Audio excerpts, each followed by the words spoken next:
यहीं पे एक बार नागा बाबा की जटा उलझ गई थी, तो स्वयं जो है ठाकुर जी कन्हैया जी उसे छुड़ाने के लिए आ गए थे। राधा रानी भी आई थी। एक ऐसी अलौकिक लीला है जो ब्रज में पूरी प्रसिद्ध है। सब जगह संत महात्मा भी उनका वर्णन करते हैं कि जब नागा बाबा की जटा फंस गई इन्हीं जटाओं में, यानी इन्हीं जो है पेड़ पौधों में फंसी, तो स्वयं जो है ठाकुर जी जो है उसे छुड़ाने के लिए आ गए और राधा रानी भी साथ में आई।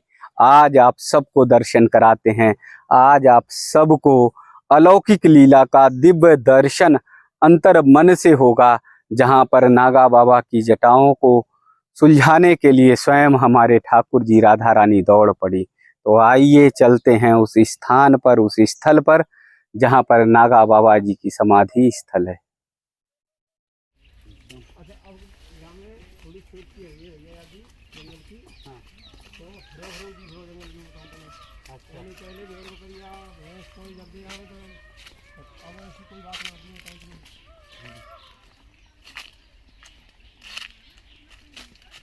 जी, ये समाधि स्थल नागा बाबा जी। हाँ जी, जैसे जो सेम वो है जो मतलब भगवान ने इसकी लटा। अच्छा, जब जटा उलझ गई थी जंगल में, हीस में, यहाँ हीस है वो, यही जंगल में, यहाँ ये थोड़ी परी कुंडा से परे को, अच्छा यहाँ हीस है, उसमें ये अर्जे वारियान ने कही बाबा हम सुलझा मन नहीं, जिसने अर्जाइए जो ही सुलझाएगा, वही सुलझाएगा। तो सेम भगवान आए, फिर एक सिंगल वो आप आए व नहीं मैं जोड़ा थे सुलझाऊं, पर सेम फिर राधा रानी आई सुलझाए। तो ये नागा बाबा की ये सेम समाधि है, मंदिर वो है जैसे महात्मा रह रहे हो वो। नागा बाबा की समाधि स्थल के बाद हम लोग उस स्थान पर पहुंच रहे थे धीरे धीरे, जहां नागा बाबा की लट उलझ गई थी झाड़ियों के बीच में। बहुत सारे ग्वालिये आए और नागा बाबा जी से बोले कि लट को सुलझा दें, लेकिन नागा बाबा ने कहा नहीं, अब जिसने उलझाया है वही सुलझाएगा। और नागा बाबा ने अपनी लट नहीं सुलझाई। फिर कन्हैया आए, कन्हैया के आने के बाद जो है, ठाकुर जी के आने के बाद जो है, उन्होंने राधा रानी को भी बुला लिया और फिर राधा रानी आकर जो है उनके लट को सुलझाया। तो यही वो स्थान है, आप देखेंगे, जहाँ पर नागा बाबा की लट जो है उलझ गई थी। यही वो स्थान है जहाँ पर नागा बाबा की जटा जो है उलझ गई थी। ये जो लता पता देख रहे हैं, इन्हीं लता पता में, इन्हीं झाड़ियों में जो है नागा बाबा की लंबी लंबी जटाएं थी। साधना करते थे, तपस्या करते थे, और जब वो उठे चलने के लिए तो फिर जो है लटाएं जो है, जटा जो है उनकी इन्हीं झाड़ियों में उलझ गई थी। ये आप देख लीजिए, ये साधना स्थल आप नागा बाबा जी का देखिए कि यहाँ पर साधना स्थल किया करते थे, और यही घनघोर वो झाड़ी है। एकदम चारों तरफ से आपको झाड़ी झाड़ी दिखाई देगी, कुछ जगहों पर कांटे दिखाई देंगे। इन्हीं कांटों में नागा बाबा की जटा जब उलझी तो बहुत सारे ग्वालिये आए और नागा बाबा की जटा को सुलझाने लगे, लेकिन नागा बाबा ने कहा कि नहीं, जिसने उलझाया है वही सुलझाएगा। तो फिर जो है ठाकुर जी को, फिर हमारी राधा रानी को आना पड़ा। आप ये स्थान, ये स्थल सब देख सकते हैं।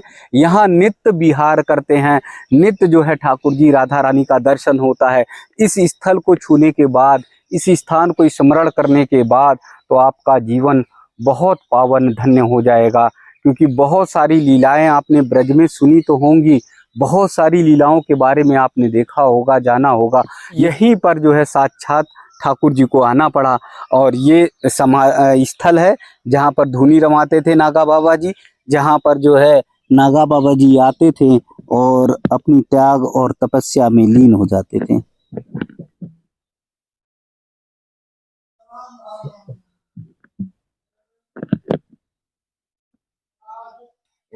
कदमखंडी गांव में जहां पर भी, जिस जगह पर भी आप आगे बढ़ते जाएंगे तो बच्चे से अगर पूछेंगे, छोटे बच्चे से भी, तो वो बता देंगे कि हाँ, नागा बाबा जी की जटा कहाँ पर उलझी थी।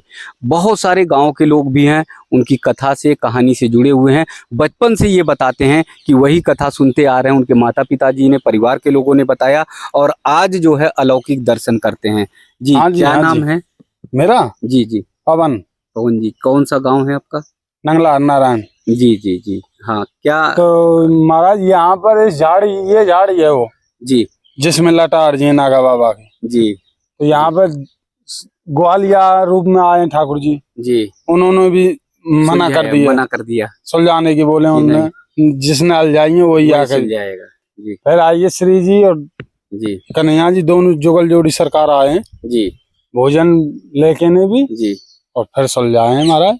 फिर जो है लीला हुई है, रास रचाया है, फिर महारास हो जाए जी, और उसके बाद जी अपने अपने वो गए नागा बाबा जो समाधि ले गए जी, जिंदे।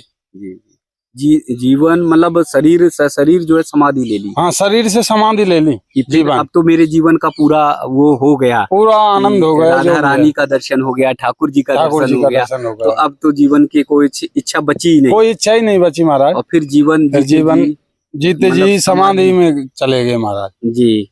तो हम तो हमारे जन्म दादा परदादा कहते आ रहे, हम तो इसी कथा को सुनते आ रहे नागा बाबा जी। तो आज भी महसूस करते जब आते हैं तो ऐसा लगता है कि नागा बाबा जी, और जैसा लगता है राधा रानी की लीला नित्य विहार यहाँ हो रहा है। हाँ लगता है महाराज जी।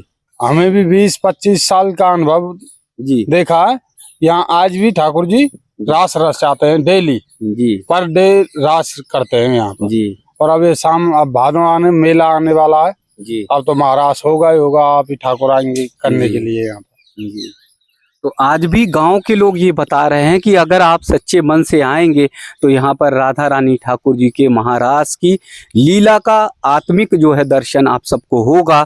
एक बार फिर देखिए, घनघोर वन है, घना वन है, चारों तरफ वन ही वन है, और इन्हीं वन से निकलकर जो है प्रतिदिन हमारे जो है नागा बाबा जाया करते थे।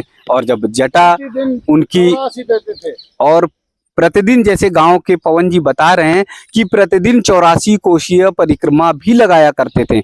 और जब परिक्रमा लगाते हुए उनकी जटा एक बार उलझी तो स्वयं उन्होंने ठाकुर जी को बुलाया, राधा रानी को बुलाया, और फिर अपना शरीर जो है छोड़ दिया। बोले कि अब तो जीवन की पूरी इच्छाएं पूरी हो गई। और बात सही है, जहां पर ठाकुर जी राधा रानी का साक्षात दर्शन हो जाए तो फिर उसके बाद जो है जीवन की इच्छाएं क्या बची हैं।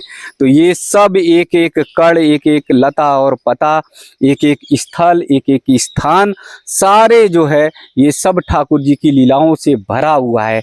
आज का भाव, आज का रस, आज का आनंद और आज की भक्ति अनुपम है। मुझे लगता है कि जीवन का बहुत बड़ा मेरा सौभाग्य है, आप सबका सौभाग्य होगा जो इस स्थल का, इस स्थान का आप सब दर्शन कर पा रहे हैं, जहां पर साक्षात आज भी लीला का दर्शन गांव के लोग करते हैं, यहाँ ब्रजवासी करते हैं, यहाँ से निकलने वाले जो रात को यहाँ पर विश्राम करते हैं, भक्तगण श्रद्धालुगण करते हैं, क्योंकि ठाकुर जी मन के भाव के भूखे हैं। अगर भाव से आप बुलाएंगे, भाव से उन्हें याद करेंगे तो आपकी जटा को भी सुलझाने के लिए आ जाएंगे, जटा भी सुलझा कर जाएंगे। तो ये सारे वन विहार का आनंद अलौकिक लीजिए और जीवन को अपने सौभाग्य बनाइए। दुनिया का ऐसा एक सनातन धर्म है जहाँ पर स्वयं कन्हैया, जहाँ पर राधा रानी दर्शन देने के लिए दौड़ी चली आती हैं।